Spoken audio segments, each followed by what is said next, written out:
Bapak Ibu Guru SD 2 Padangratu. Pada kesempatan kali ini izinkan saya untuk memaparkan beberapa pemaparan mengenai budaya positif di sekolah kita. Namun sebelumnya mari bersama-sama kita panjatkan puja dan puji syukur kehadiran Allah Subhanahu wa Ta'ala karena atas segala hidayahnya sehingga kita semua bisa hadir dan berkumpul pada acara hari ini dengan keadaan sehat walafiat tanpa kekurangan suatu apapun.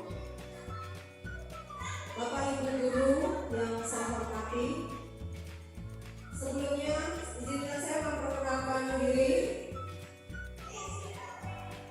Saya adalah salah satu calon guru penggerak angkatan 9 yang Bapak Ibu tahu saya adalah salah satu guru di SD 2 Padangratu ini. Pada hari ini saya akan memaparkan mengenai kegiatan saya di guru penggerak, yaitu mengenai budaya positif yang ingin saya lakukan di sekolah ini dan sudah saya lakukan. Ada yang sudah dan ada yang belum. Tidak berapa lama akan saya mulai presentasi saya. Saya sambil duduk ya Bapak Ibu karena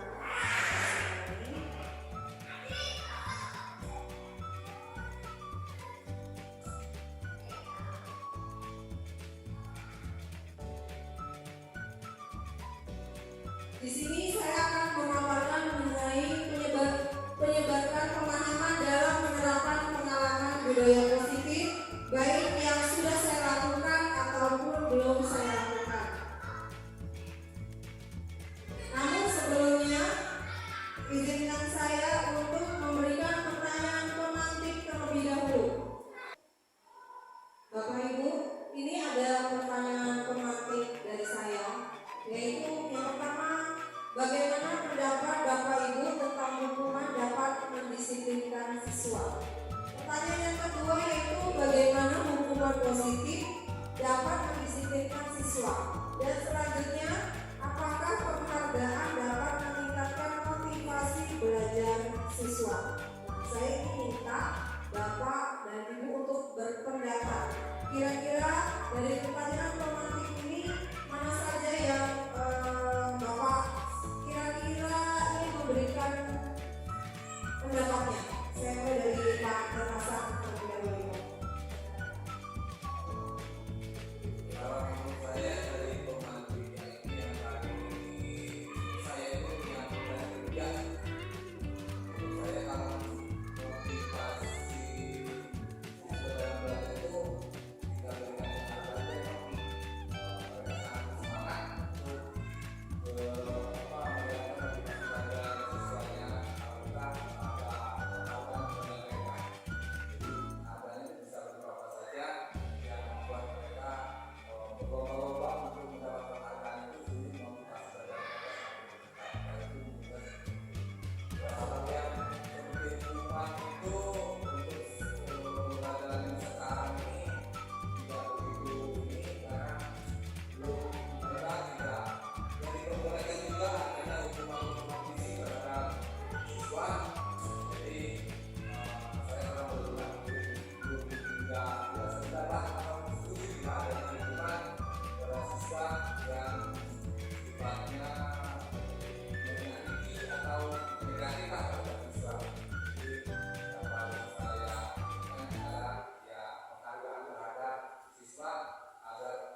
Yurni. Saya persilakan untuk memberikan pendapatnya mengenai hukuman dan penghargaan. Baik, saya akan memberikan tanggapan tentang pertanyaan tematik yang ada di depan. Yang pertama, apakah penghargaan dapat meningkatkan motivasi belajar siswa? Tentu jawaban saya iya, karena memang penghargaan atau reward untuk anak-anak itu sangat mempengaruhi motivasi belajarnya. Dan ini yang sedikit kita terapkan di sekolah kita, apalagi peserta didik kita ini anak-anak jenjang SD yang masih menyukai walaupun dalam bentuk reward atau penghargaan kecil. Selanjutnya, masalah bagaimana hukuman positif dapat mendisiplinkan siswa. Saya setuju bahwa hukuman positif tetap harus diterapkan di sekolah yang digunakan untuk bertujuan mendisiplinkan siswa. Meski pada era sekarang tidak dibenarkan memakai atau menggunakan hukuman yang bersifat fisik karena itu sudah melanggar undang-undang, tetapi hukuman positif ini tetap harus kita jalankan. Seperti yang saya terangkan sedikit, misalnya kalau ada siswa terlambat, saya memberi hukuman untuk mencari 10 sampah dan dibuang ke kotak sampah. Karena selain mempositifkan anak untuk belajar disiplin, saya sedikit mengajari anak-anak bahwa kita harus peduli terhadap lingkungan sekitar sekolah kita. Terima kasih.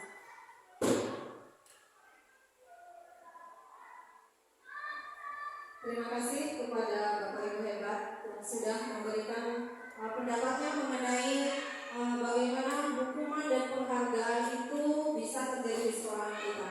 Namun Bapak Ibu, untuk mengetahui lebih lanjut apa jawaban-jawaban dari pertanyaan ini, maka di sini kita akan membahasnya di dalam budaya positif di paradigma baru, yaitu di kurikulum merdeka, bahwa tiga ini ternyata itu sudah tidak bisa kita gunakan lagi.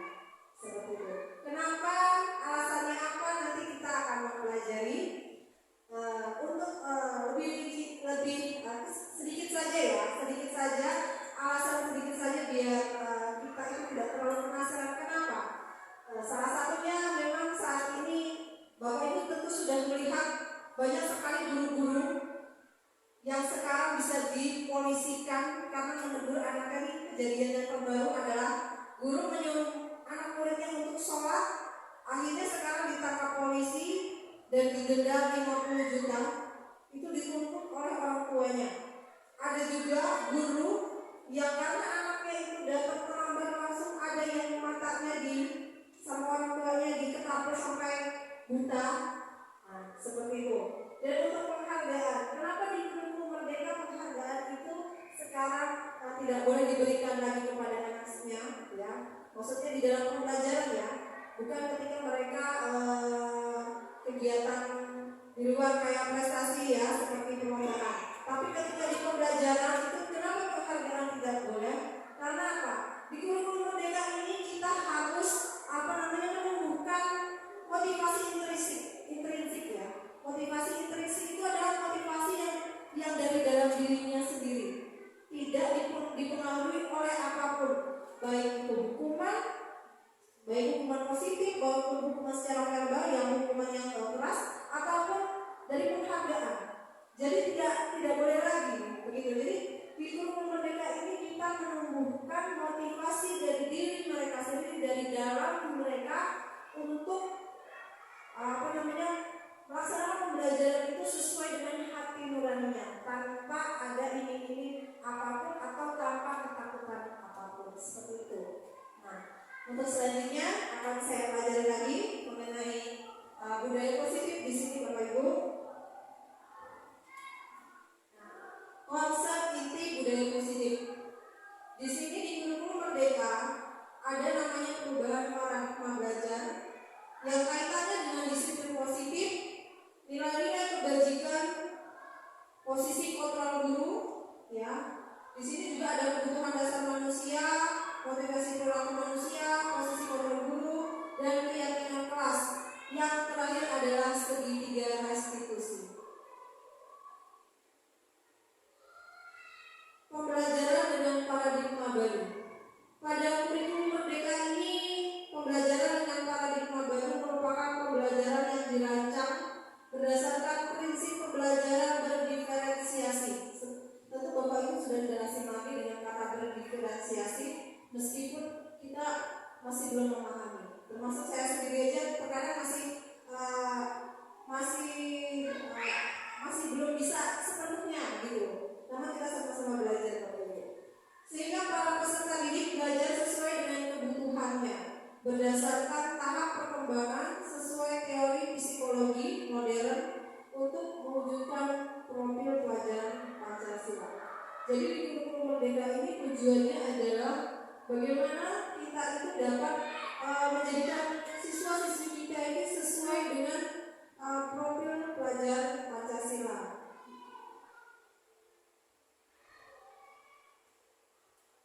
Selanjutnya yaitu miskonsepsi tentang teori kontrol. Ya, di sini ada ilusi bahwa semua penguatan positif, efektif dan bermanfaat. Ilusi guru mengontrol murid. Ilusi bahwa kritik dan membuat orang merasa bersalah dapat menguatkan karakter. Selanjutnya ilusi bahwa orang dewasa memiliki hak untuk memaksa.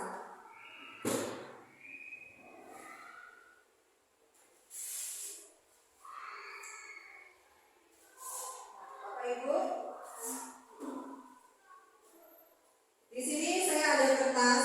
Silakan Bapak Ibu tuliskan hal yang paling berharga yang ingin Bapak Ibu lindungi agar tidak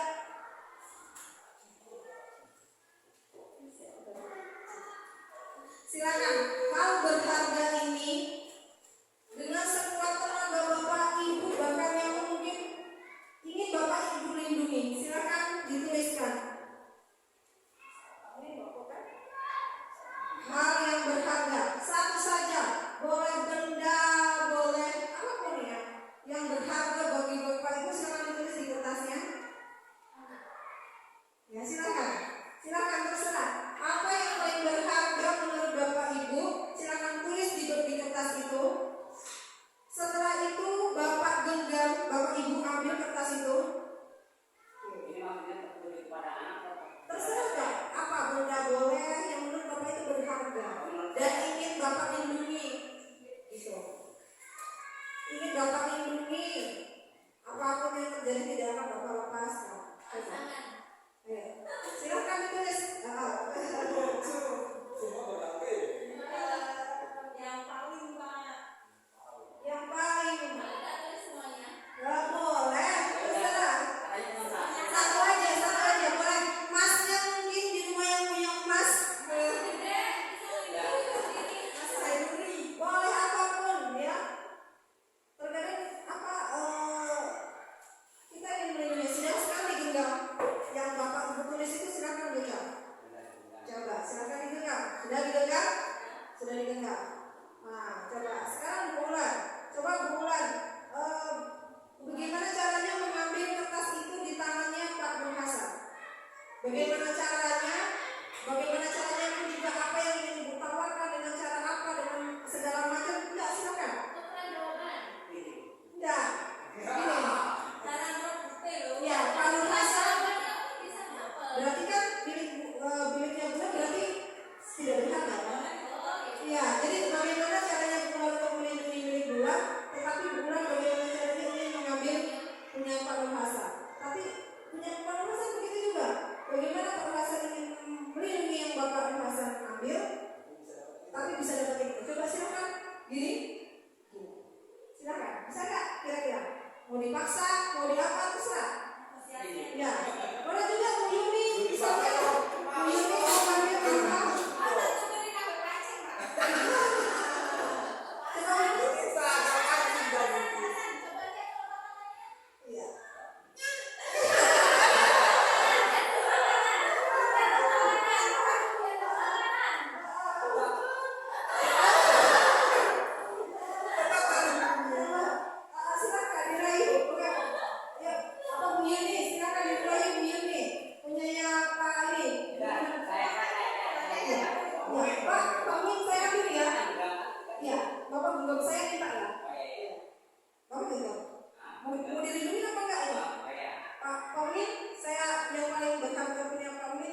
Bu Yuni? Oke, anak. Nah, di sini apa kaitannya kegiatan ini dengan teori kontrol atau ilusi guru itu ya? Guru mengontrol murid. Dari sini baru kita mengetahui Bapak Ibu dari kegiatan ini bahwa apapun itu ya, ini adalah sesuai dengan diri kita masing-masing. Tidak ada seseorang pun yang bisa mempengaruhi kita kecuali keinginan kita. Kalau kita memaksa untuk mengambilnya, maka akan apa? Kayak saya dengan Bu Yuni tadi, menyakiti diri Bu Yuni. Kecuali kayak Pak Munin tadi, saya minta bulan ini dengan sukarela tanpa harus menyakiti Pak Munin. Seperti itu. Begitu juga dengan bulan tadi, diminta dengan segala cara merayu, paduh hasrat segala macam. Tapi karena dirinya paduh hasrat, belum mau memberikannya karena itu sangat berharga. Begitu juga dengan bulan, tidak mau memberikannya karena itu sangat berharga. Apapun ini ditukarkannya tidak mau. Makanya dari jalan kekerasan maupun dari jalan bujukan, kalau itu belum datangnya dari diri kita, dari hati kita, maka itu tidak akan bisa terbuka, tidak akan bisa diberikan. Apa kaitannya dengan pendidikan? Intrinsik dan dalam kira-kira. Coba ada yang mau menjawab dari tadi itu? Ya, silakan Bu ulang. Pendapat ulang dari permainan yang baru saya Dari permainan yang sudah kita lakukan tadi, ini kaitannya dengan hubungan dan penghargaan tadi. Kita ibaratkan kekerasan itu sebagai hubungan. Sekeras apapun, kalau dari hati kita tidak mau, ya tidak. Juga dengan penghargaan itu kita ibaratkan dengan cara halus. Sehalus apapun, jika dari hati kita tidak, maka tidak. Betul sekali. Iya, iya benar sekali Bapak Ibu. Itulah kenapa paradigma baru di Gunung Merdeka itu, kenapa ketiga hal ini tidak bisa kita terapkan lagi. Karena sekarang kita ini berhadapan dengan Gen Z. Tahu sendiri Gen Z apa sosial media. Mereka gampang terpengaruhi dengan melihat ini segala macam. Orang tua juga itu terpengaruhi di zaman sekarang ini. Maka dengan cara apa? Di Gunung Merdeka ini kenapa kita dibentuk untuk mengetuk hatinya dengan sikapnya, perubahan sikap itu tadi yang kita minta. Karena segala cara di zaman Gen Z ini, baik itu kekerasan maupun lembut, itu serba salah. Kita sudah baik ataupun kita sudah kasar, sebagaimana bila itu tidak datangnya dari hati yang paling dalam dari diri anak murid kita, nah itu susah pendidikan itu akan diterapkan. Nah di sini oleh sebab itu kita akan membahasnya lebih lanjut. Nah sekarang dari tadi kira-kira sudah banyak yang kamu ya Bapak Ibu ya, sedikit-sedikit ya, alhamdulillah ya. Nah kira-kira agak setuju nggak nih? Agak setuju nggak nih dengan barisan yang sudah kita paparkan ini? Setuju, baiklah. Kita lanjut ya Bapak Ibu ya.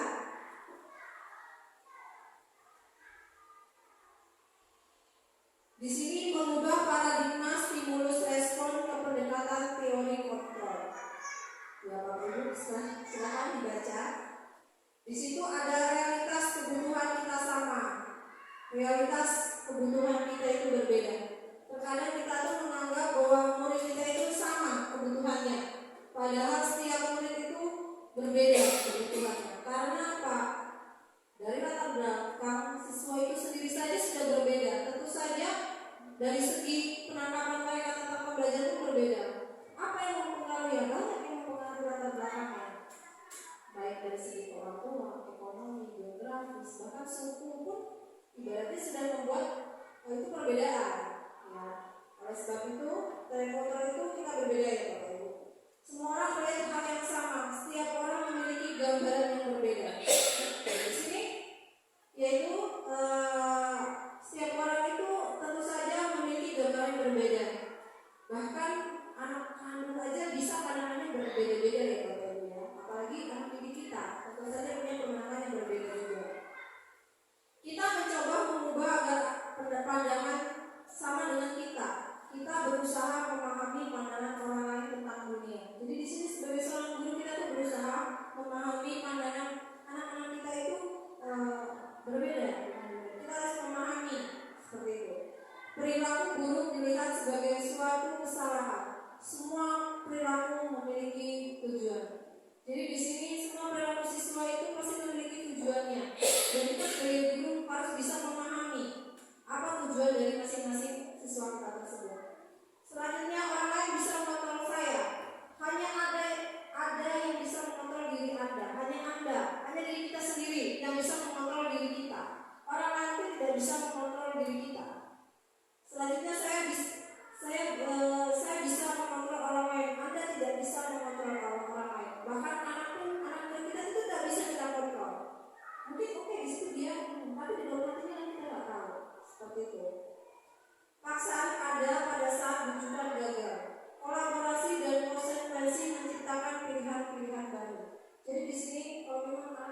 tidak bisa memaksa. Jadi kita tuh memberikan pertanyaan, nah, bagaimana?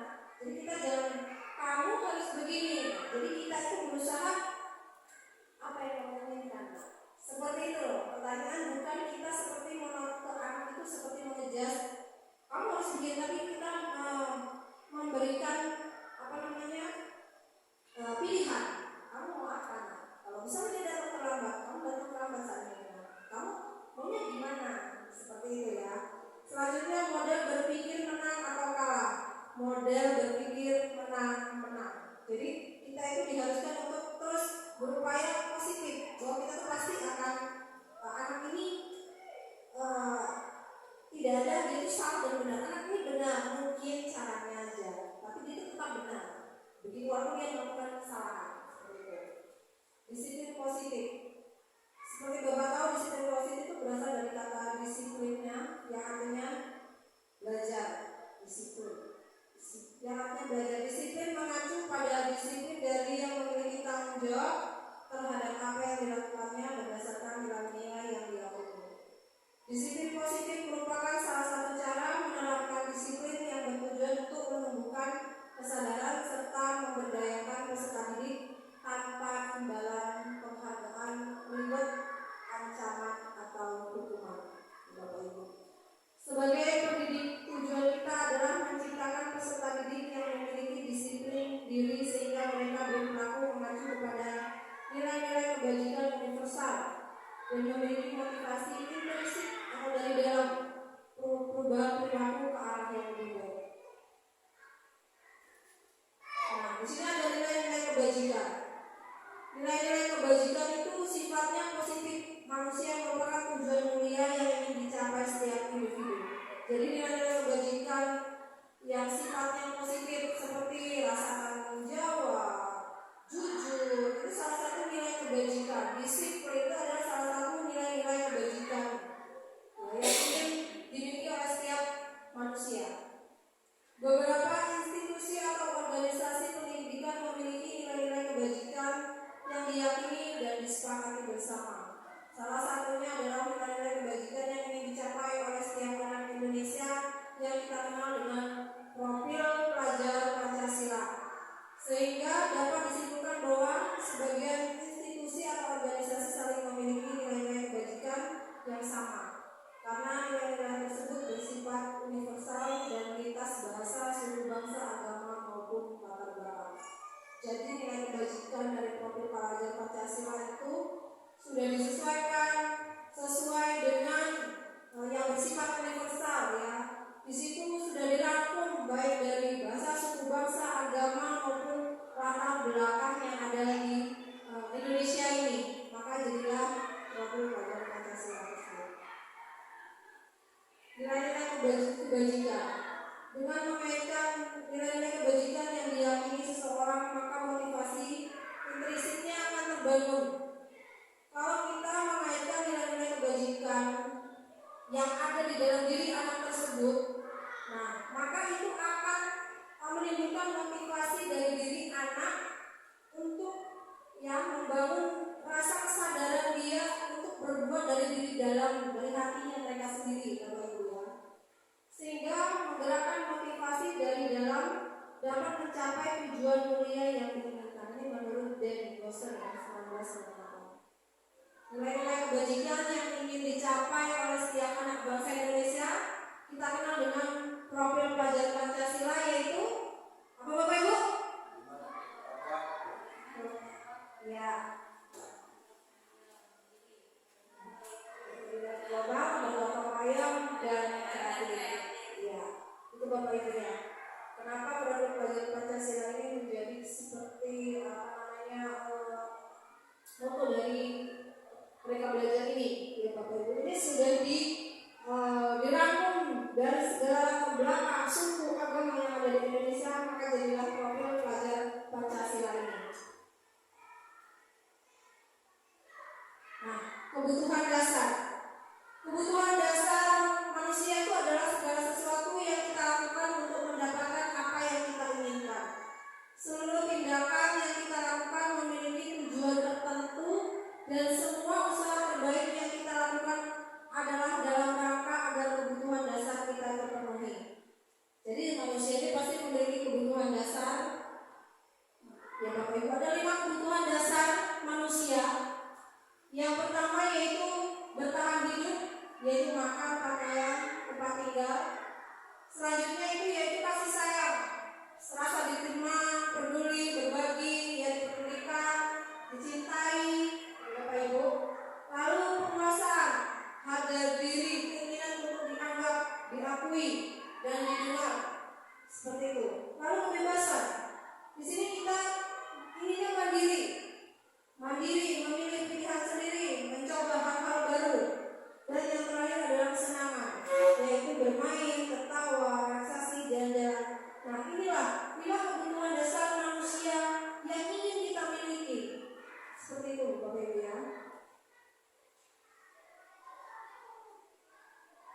Di sini ada namanya motivasi eksternal, ya, untuk menghindari ketidaknyamanan atau hukuman.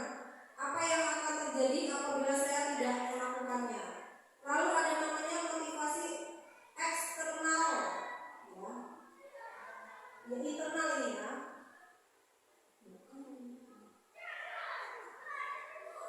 Yaitu untuk mendapatkan imbalan dari orang lain atau instruksi apa yang akan saya dapatkan apabila saya melakukannya. Baru yang terakhir adalah motivasi internal.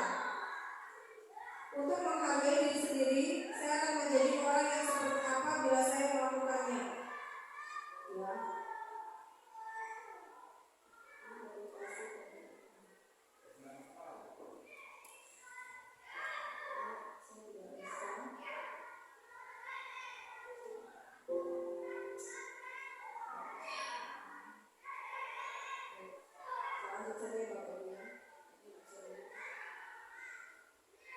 Di sini ada namanya hukuman.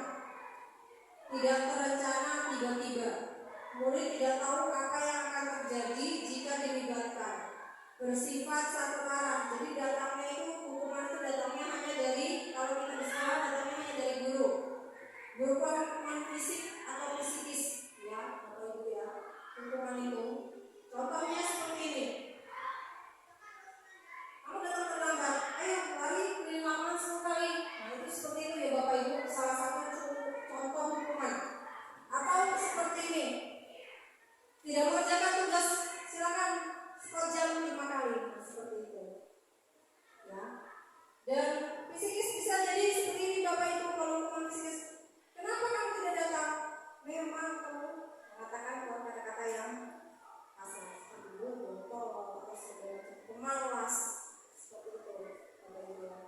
Konsekuensi terencana, ya Bapak Ibu, disepakati sesuai dengan peraturan. Murid tetap dibuat tidak nyaman, sikap guru terlalu menuntut murid. Jadi konsekuensi itu ya seperti tadi.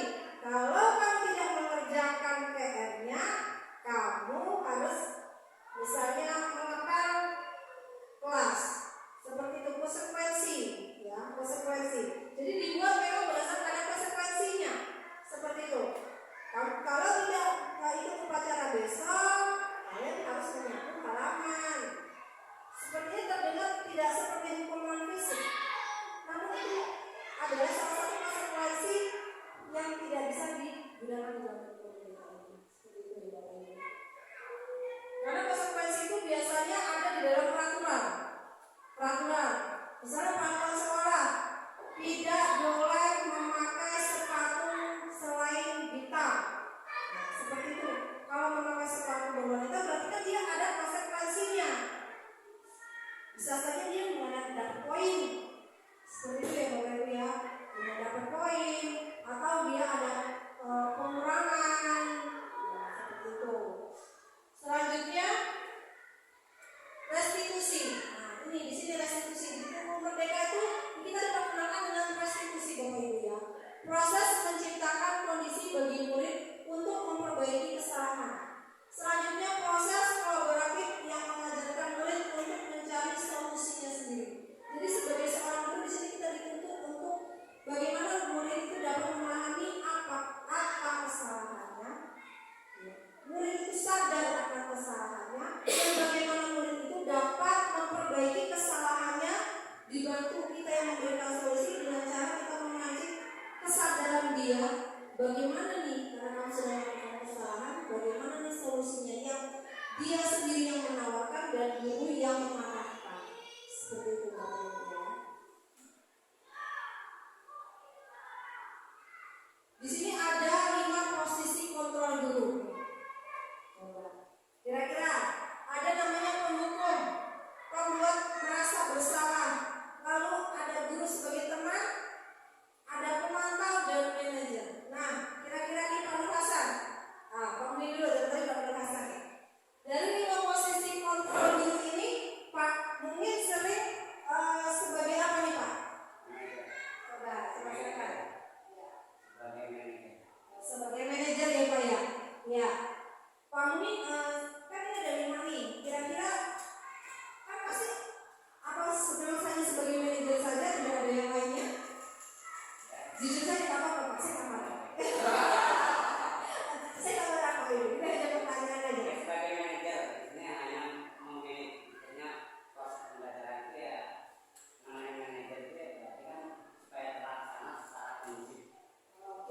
Baiklah, untuk Bu Yuni nih, dari kelima ini Bapak kalau menyebutin kelima-limanya juga nggak apa-apa. Mau tidak juga maksudnya yang pernah Bapak lakukan, yang diri Bapak pernah melakukan seperti itu nggak apa-apa. Saya juga di situ juga saya pernah kok Pak sebagai pengumuman jujur aja saya sudah pernah. Benar, ya. Coba. Saya bertindak sebagai teman dan pemantau.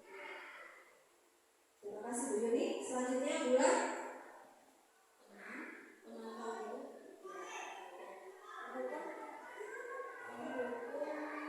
berterima juga kita berdasarkan yang nggak selalu sih ya, sesuai dengan kesepakatan juga.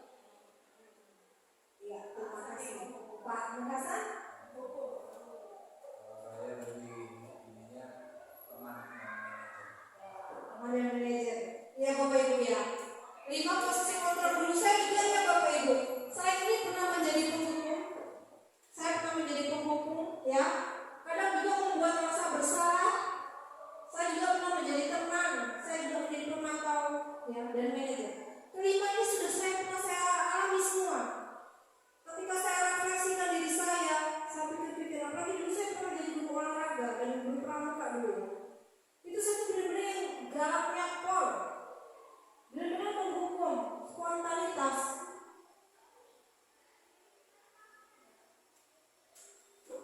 Ya, itu spontanitas memang saya lakukan.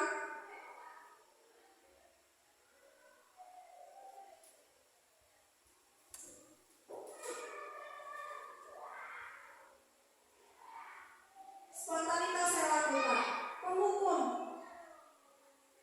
Siap misalnya saya memandu anak-anak saya nih untuk lomba PBB aja saya ajar PBB. Salah lagi kalau salah 4 jam 5 kali. Itu sering saya lakukan dulu Bapak Ibu. Sering sekali saya lakukan dulu. Waktu saya masih belum mengenal ini. Selanjutnya, saya juga pernah membuat merasa bersalah. Saya juga sering dulu Bapak Ibu bahkan sampai kemarin pun masih. Dengan apa? Dengan caranya? Ini temennya jadi nangis kan gara-gara kamu.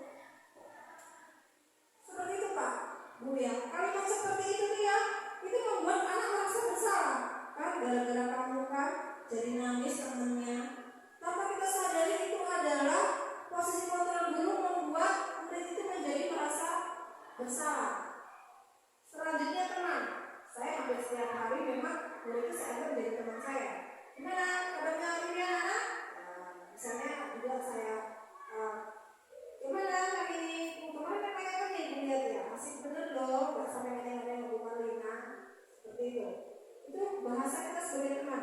Ayo kerjakan nah, ayolah kerjakan. Nah itu salah satu kontrol sebagai teman Bapak Ibu ya. Nah selanjutnya pemantau. Iya ya, karena kita hanya memantau anak itu seperti apa pekerjaannya, ya Bapak Ibu.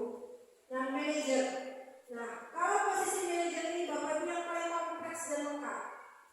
Di situ kita sebagai pemantau ada, dan kita itu memanajeri anak itu agar sesuai dengan manajemennya. Baik itu dari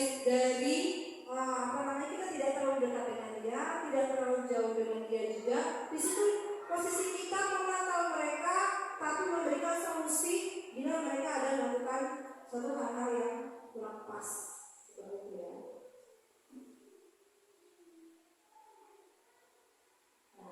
Sini coba, di sini ada posisi kontrol apakah aku? Di sini ada pertanyaannya nih. Posisi kontrol apakah aku? Silakan. Saya kecewa sekali dengan kamu. Nah, kira-kira ini apa nih Bapak Ibu? Posisi kontrolnya apa tadi dari mana nih? Saya kecewa sekali dengan kamu. Gitu. Ya. Oh iya, apa alasan? Membuat rasa bersalah. Coba. Kalau yang pertama saya kecewa sekali dengan kamu, kontrolnya membuat rasa bersalah. Iya. Terus selanjutnya, karena kamu datang terlambat, silakan berdiri di luar. Itu kebutuhan. Oke. Ayolah lakukan demi ibu dan bapak, itu teman. Oke, selanjutnya Pak. Apakah kamu mau mendapatkan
posisi manajer. Ya, jadi manajer itu kan mengolah semua kelas itu ya Bapak Ibu. Ya, mengolah segalanya terdapat di dalam manajer itu memanage keadaan kelas itu. Ya Bapak Ibu. Selanjutnya nanti kita belajar lebih jauh lagi. Nah, di sini ada namanya keyakinan kelas. Mengapa keyakinan kelas? Kenapa bukan peraturan kelas? Mungkin ada yang tahu? Kenapa bukan peraturan? Kenapa harus keyakinan kelas? Ayo bulan yang kemarin sudah ke KG atau Bu Yuni yang sudah ke KG kemarin. Silakan. Kenapa bukan peraturan kelas? Kenapa harus keyakinan kelas? Bukan peraturan kelas. Kalau bahasanya peraturan kelas itu kan ketika kita melanggar pasti kita mendapat hukuman. Tapi kalau keyakinan kelas itu dibuat berdasarkan kesepakatan yang sudah diniati atau sudah disetujui untuk sama-sama dilaksanakan bersama. Jadi maka dalam kurikulum merdeka ini diganti menjadi keyakinan kelas. Super sekali. Kemarin KKG-nya benar-benar masuk masa strong ya. Ya benar sekali ya Bapak Ibu. Kalau peraturan itu identik dengan hukuman, hal yang harus dipaksa, kita harus mematuhinya. Kalau peraturan itu ya Bapak Ibu. Jadi anak itu kadang ikhlas dan tidak ikhlas. Seperti itu ya. Kita sendiri saja sebagai guru ada peraturan. Nah kita itu menjalankannya karena apa? Karena takut dihukum, yang jelas karena rasa nggak enak pastinya ya kan. Takut gajinya dipotong atau kalau dipecat, nah seperti itu. Kalau keyakinan itu adalah hal yang kita sepakati datangnya dari diri kita, dari pribadi kita sendiri, dan kita yang menyepakati dan kita yang menjalaninya dari hati kita. Jadi kesadaran tanpa embel-embel ada apapun, tanpa mau dipuji-puji oleh orang lain, tanpa mengharapkan kenaikan pangkat, tanpa apapun, cuma cara rasa tanggung jawab dari diri kita sendiri. Kenapa kita dibentuk keyakinan kelas tersebut, Bapak Ibu ya? Nah, untuk mendukung motivasi intrinsik ya, motivasi dari dalam, kembali ke nilai-nilai atau keyakinan-keyakinan yang lebih menggerakkan seseorang dibandingkan mengikuti serangkaian peraturan-peraturan. Nah, seperti ya. Pembentukan keyakinan kelas di sini bersifat abstrak, berupa pernyataan universal, dibuat dalam pernyataan positif, sedikit saja agar mudah diingat, sesuai dengan kondisi kelas dan sekolah, sehingga mudah diterapkan. Semua warga sekolah atau warga kelas dilibatkan untuk membuat keyakinan kelas. Nah, di sini ada peraturan membuat keyakinan kelas. Selalu kembalikan buku ke tempatnya. Salah satu contohnya, di situ diharapkan anak-anak memiliki nilai-nilai kebajikan yaitu tanggung jawab. Seperti itu. Kalau ada peraturan kembalikan buku ke tempatnya, nah kita tinggal membuat di keyakinan kelas itu tanggung jawab. Jadi sudah mencakup keseluruhannya. Dilarang mengganggu orang lain, menghormati orang lain, keyakinan kelasnya. Ya. Hadir di sekolah 15 menit sebelum pembelajaran dimulai, menghormati orang lain, berkomitmen. Di situ ya Bapak Ibu. Dilarang melakukan kekerasan, keselamatan, menghormati orang lain dan seterusnya ya Bapak Ibu ya. Nah di sini kata-kata negatif seperti jangan, tidak, patuhi itu dirubah ke kata-kata nilai-nilai universal kebajikan, nilai-nilai kebajikan ya Bapak Ibu ya. Jadi di situ kita tidak lagi menggunakan kalimat-kalimat negatif. Di situ kita di keyakinan kelas kita itu kita banyak menggunakan kalimat-kalimat positif. Selanjutnya, nah di sini saya alhamdulillah sudah melaksanakan pembentukan keyakinan kelas 2, Bapak Ibu. Di sini mulai dari saya memaparkan anak-anak itu sebenarnya ada videonya, tapi karena ini dokumen jadi saya tidak bisa menunjukkan video bagaimana pembentukan keyakinan kelasnya. Yaitu di sini anak-anak mulai menulis keyakinan kelasnya, lalu ditempelkan bila ada yang sama nanti digabung kalimatnya. Nah di sini anak-anak menuliskan oh, cocok tidak dengan mereka, sesuai tidak, yakin tidak. Nah, di sini saya meminta anak-anak untuk memilihnya. Nah, selanjutnya nanti akan saya rumuskan akan menjadi keyakinan kelas seperti itu nantinya. Nah, selanjutnya ini tentang segitiga restitusi, Bapak Ibu yang terakhir, segitiga restitusi. Suatu proses dialog yang dijalankan oleh guru agar dapat menghasilkan murid yang mandiri dan bertanggung jawab. Nah, di sini Bapak Ibu ada namanya 3 segitiga restitusi. Yang pertama adalah menstabilkan identitas untuk membuat anak merasa gagal karena membuat salah menjadi positif terhadap dirinya. Dia merasa gagal karena sudah melakukan perbuatan salah.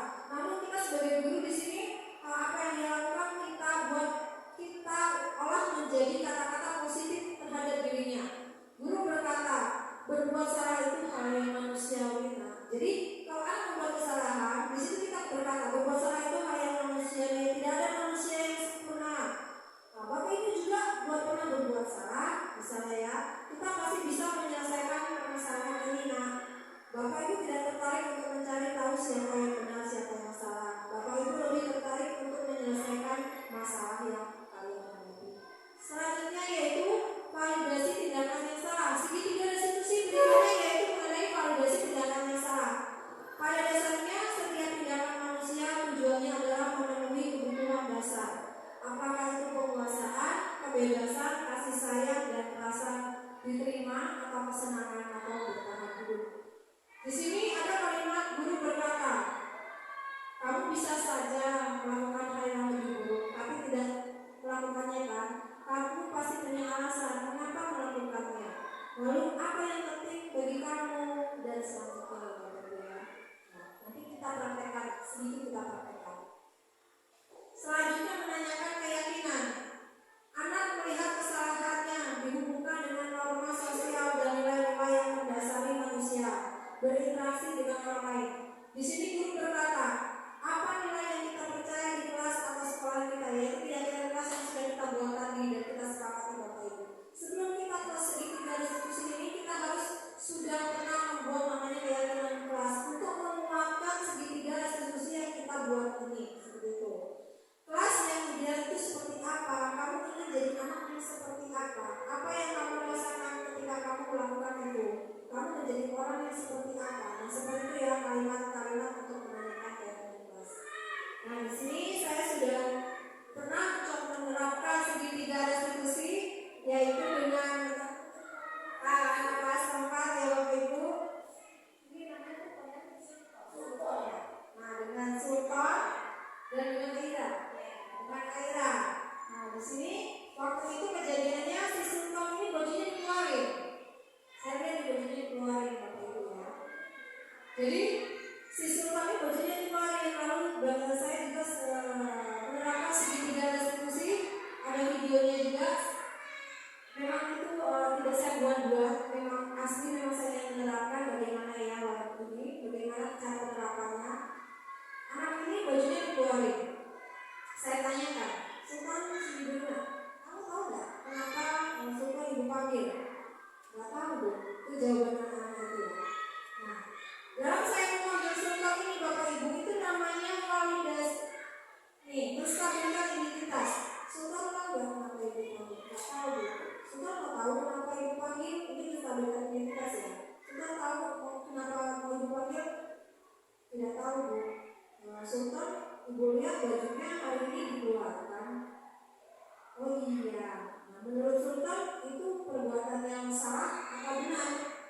Terus dia menjawab, salah Bu. Ini kan masuk ke dalam menstabilkan identitas Bapak Ibu ya.